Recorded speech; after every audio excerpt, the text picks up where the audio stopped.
বিধানসভার অধিবেশন চলাকালীন সাসপেন্ড হয়েছিলেন রাজ্য বিধানসভার বিরোধী দলনেতা শুভেন্দু অধিকারী সহ বিজেপির একাধিক বিধায়ক। অধ্যক্ষ বিমান বন্দ্যোপাধ্যায় নির্বাচনী কেন্দ্র বারুইপুর পশ্চিম বিধানসভা এলাকায় বুধবার প্রতিবাদ মিছিলের ঘোষণা করেছিলেন শুভেন্দু অধিকারী।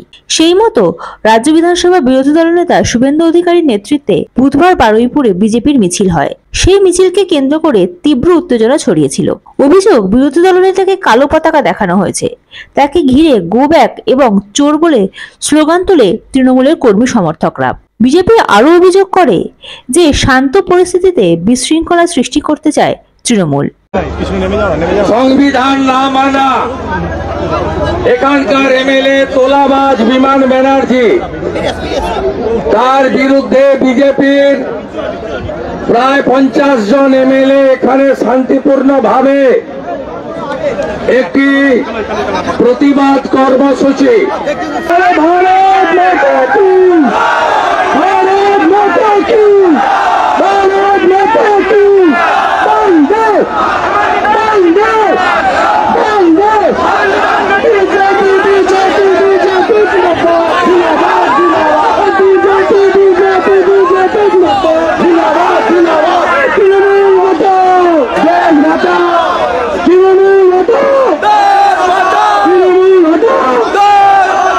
এরপর রাজ্য বিধানসভা বিরোধী দলনেতা শুভেন্দু অধিকারী একটি সাংবাদিক বৈঠক করেন। তিনি বলেন, অভিষেক ব্যানার্জি নির্দেশ দিয়েছিল এখানকার জেলা পুলিশকে যে কোনোভাবে শুভেন্দু অধিকারীকে এবং এমএলএদের বারুইপুরে ঢুকতে দেওয়া যাবে না। কার্যত বিমান ব্যানার্জির নির্দেশেই এটা হয়েছে। গৌতম দাস এবং জয়ন্ত ভদ্র, একজন কর্মাধ্যক্ষ আর একজন হচ্ছে ভাইস চেয়ারম্যান বারুইপুর মিউনিসিপ্যালিটি, এরা একটি বিশেষ সম্প্রদায়ের হুলিগ্যান 100 দিনের কাজের লোক পৌরসভার জোর করে আনা এবং এসএইচজি গ্রুপের মহিলাদের তাদেরকেও মনে হয়েছে জোর করে আনা, 2 জায়গায় জমায়েত করেছে এবং নট লেস দ্যান 1000 করে জমায়েত হচ্ছে অস্ত্র সহ, মোটা মোটা বাটাম, লোহার রড, সদ্য কাটা কাঁচা বাঁশ, হাতে পাথর, ইট, জলের বোতলে লঙ্কার গুঁড়া মেশানো।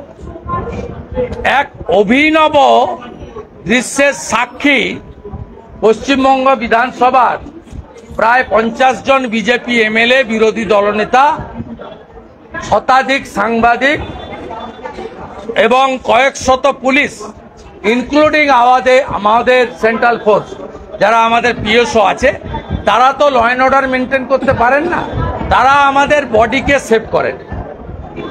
এবং আমরা গাড়িতে ছিলাম, কার্যত 2 জায়গায় অবরোধ করেছে এবং আমাদের পিএসওরা তারা খানিকটা সরিয়ে দিয়ে গাড়িগুলো বের করেছে।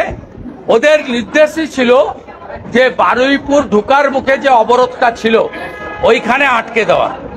কিন্তু আমরা প্রাণ যায়, তবুও আমাদের যে 3000 কর্মী জমায়েত হয়েছিল বারুইপুর শহরের মধ্যস্থলে, আমরা সেখানে পৌঁছাবো। আমরা একবারে অঙ্গীকারবদ্ধ ছিলাম, ডু অর ডাই। দ্বিতীয় বাধাতেও ব্যাপকভাবে গাড়িতে লাঠি দেওয়া হয়েছে। আমার গাড়িটা এই কনভয় 4 নম্বরে ছিল। আমার গাড়িটা অ্যাডিশনাল এসপি বারুইপুর এই জেহাদি গুন্ডা এদেরকে চিহ্নিত করে দেন। আমি খুব স্লো ওদের মাঝখানে এসছি। ওরা আমার বাবা তুলে মাইকে গালাগালি করেছে।